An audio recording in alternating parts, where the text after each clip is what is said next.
2 in the morning, rest is getting harder. Hello, welcome, Devil Sniper here, and this is episode number 7 of our career mode with West Ham United. As you know, we are in season number 1, this is on Xbox One, and we have a very, very tough game against Manchester City. A very tough game. Not only that, but today you will find out who is the first ever Fans Player of the Month, which I cannot personally wait for. Fantastic voting, and I've got to say, will it be Leandro? Could Marky Noble sneak in there, or will it be the big, unstoppable tank at this moment in time? Big AC, as I like to call him, or as you guys know him, Andy Carroll. We will have to wait and see, because, first of all, we've got to get past Man City. It's been a hell of a week, I've got to say. The boys have been working so hard in training. We've been working on different tactics to try and neutralise Manchester City's threats, which they have a lot of. They have a lot of threats in their team. They have so much money. They have so many world-class players.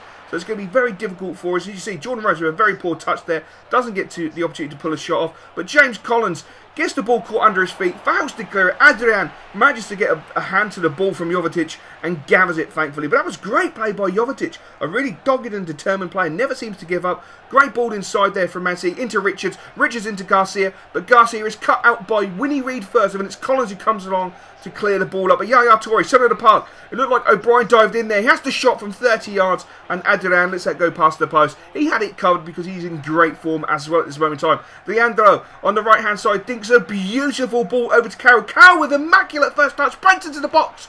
Oh, he just didn't manage to get a clean connection on the shot, unfortunately. Otherwise, that could have been nestling in the back of the net. Great defending, though, by Manchester City, must be said. And a half-time whistle goes. Unfortunately, we're not going in 1-0 up. If Andy Carroll could have got a connection on that, that could have been a goal. But we're going in at half-time. West Ham United 0, Manchester City 0. And I'm still feeling a little bit sorry for Jordan Rose. He had a good first half yet again. He's making all the right runs. He's getting in all the right places. He's just failing to take his opportunity. But a beautiful ball out to the left-hand side for Ravel Morrison. He's going toe-to-toe with Mika Richards. He cuts back inside, looks up, swings the crossing. Jordan Rhodes, he's on the end of it. That's got to be his first goal, but no, the referee. He's blowing, the linesman's put his flag up. Oh my days, that is guttering. The linesman doesn't even look like he's in line.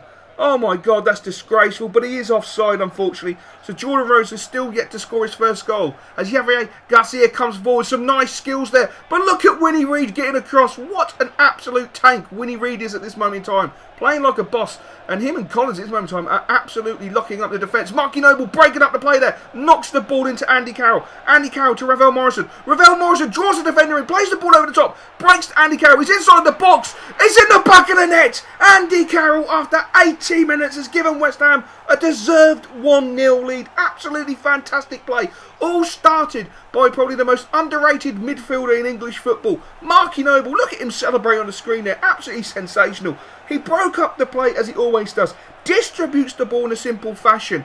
Andy Carroll knocks the ball into Ravel Morrison. He drags the defender in with all the time in the world. Plays a delightful central ball over the top into Andy Carroll, and there is no doubt with that man on fire at this moment in time. He slams the ball in the back of the net, and we have just had to make a slight substitution there because Andy Carroll's in fact got a slight complaint regarding his calf. He could be out for a week. He might be out for a couple of days. We're going to have to send him off for a bit of a scan, make sure it's just it's muscle fatigue and that everything's okay. But the final whistle does go. West Ham United 1, Manchester City 0. But at this moment in time, we are a little bit concerned about Big AC because he has got a slight problem with his calf. We will keep you updated as normal, but we will have to wait and see. So let's have a look at the statistics, and I think the statistics prove we were deserved winners. Yes, we didn't dominate possession, but we dominated in the correct areas, and that was in the goal scoring areas. You know, 4 shots, 4 on target. We came away with the 1 goal. Man City with 3 with 1 on target, came away with nothing, thankfully.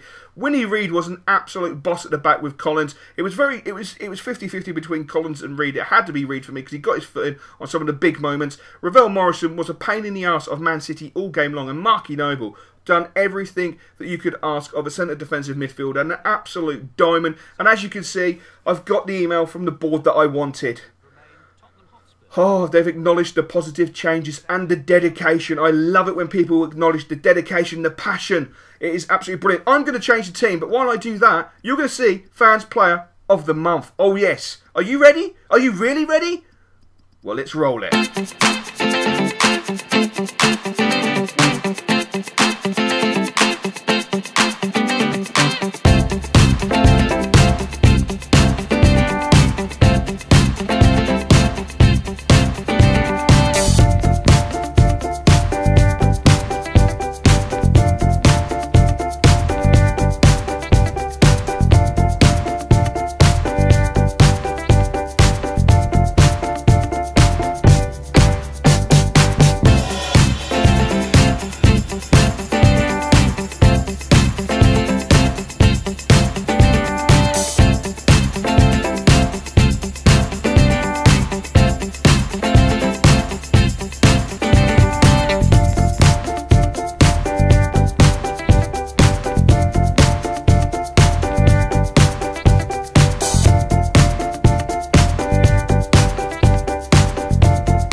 Sensational. So I've just finished with the database. I've sorted out the team, thankfully, and we're going to go into the next game. I personally feel when we look back across the season, the whole of the season, that performance by Andy Carroll against Southampton is going to go down in history as probably the best performance by a centre forward ever. It was that good. I really believe that Andy Carroll was going to be player of the season because of that performance alone, or he should be. I mean, the 4 goals in one game is sensational, but it's all round distribution and link-up play was just sensational. But I owe it all to you guys. Hope you liked the way I presented it. I wasn't 100% sure how to do it, so I decided to go with that method. Hopefully you guys liked it. Hope you liked the colour correction on the clips. Let me know in the comment section below. As we look at the table, we are in 3rd position. We're taking on Spurs, and I've got to say this. Sorry, okay. Look, let's just break out of character.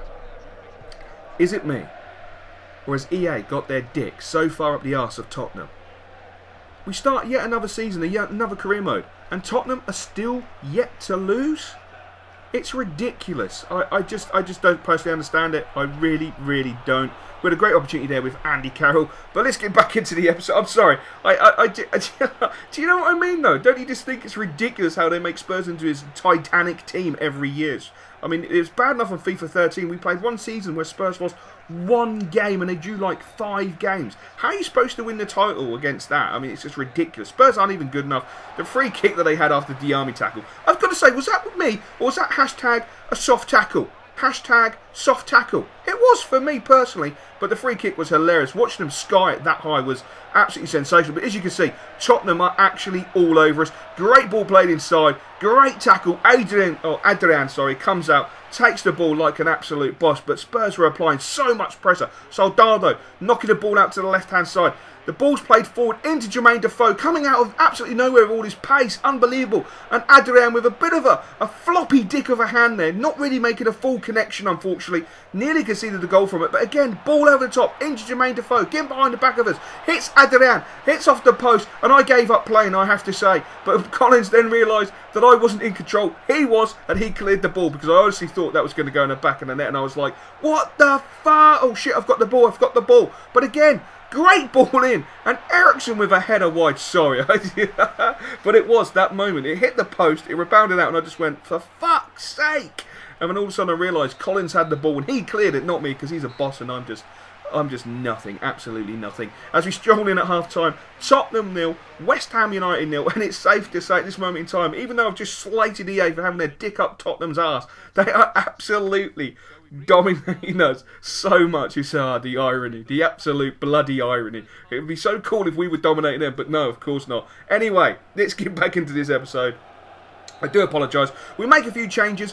I take off Diami because Diami wasn't feeling 100%, slightly feeling a bit Tom Dick, so I took the risk of taking him off, even though I wanted to keep him on because he's such a player. He's got such a great engine, but you can't afford to have a liability on the pitch, unfortunately. But look at Jermaine Defoe. You give him half a yard, he creates a mile, has a fantastic shot that goes just wide of the post. He really is a phenomenal forward. And as you know, he's an ex-player of West Ham, soon to be on his way to America. That's the rumours I'm personally hearing coming out of Spurs for this January, but you never know. He might go to another Premier League club as Vaste breaks forward, has a fantastic shot, and Lloris with an absolutely beautiful save there. But Vaste holding off the defender there like he's an absolute tank. We all know he is. He's sensational. He has moments of pure genius. A beautiful ball over the top into Lamela. Lamela with the chip, but Adrian is there to save the day in a great clearance header. We are really literally hanging on. But Joey O'Brien plays a wonderful ball forward into Ravel Morrison. Ravel Morrison into the box. He takes the shot, and that's an easier save for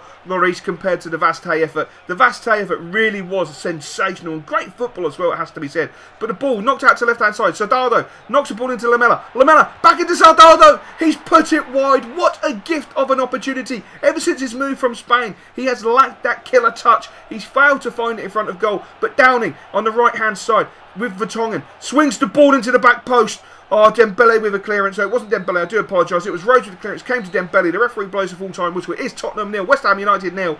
And that was a very, very difficult game to say the least. A fair score in reflection. I'm personally thankful we got the point, to be honest. I'm personally thankful we got the point because the statistics will show we were battered. Well, I don't think we were battered. I think we gave a good account of ourselves, but Spurs had 9 shots with 3 on target. They're not very good at shooting. They had 53% possession, which we always knew going away from home, it would be very difficult to go White Hart Lane and dominate possession. We had 5 shots with 3 on target, which I think is a very good return. We had a better shooting accuracy. We failed to take the chances though, but my God, Collins was an absolute legend in the centre-back position, along with Adrian, who was sensational. Of course, Mark Noble is a give-me for man of the match. He really, really is. He was in 3rd place. He done it again. He just holds up the play. He's just absolutely sensational. He knows how to hold up that play. He knows how to interlink. Anyway, let's stop worrying about that. Let's now concentrate on the Daily Jaffa. Yes, it's back at its normal price. 35 pence. Number 1 for news, number 1 for sport. And today's tweet comes from Diddy at Devil Sniper. Great to see the full-on passion in full flow that Next Gen has brought back Jaffa, hashtag JaffaKate Army. Thanks Diddy. Fantastic, mate. Really, really do appreciate it. We're going to do the fans speak. Hashtag Claret Heart Blue Soul. And today it's from, now I'm going to get this guy's name completely wrong. It's BEEGEST, which to me says biggest.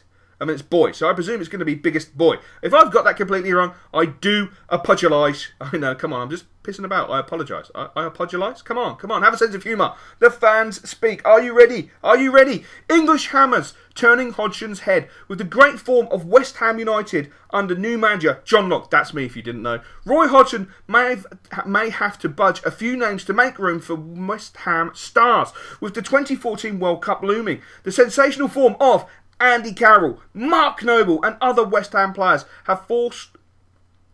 may force Hodgson to bring them into their 23-man squad. Also there is young talent Ravel Morrison, who Locke has praised in the recent interview. With such great form and passion, baby, passion.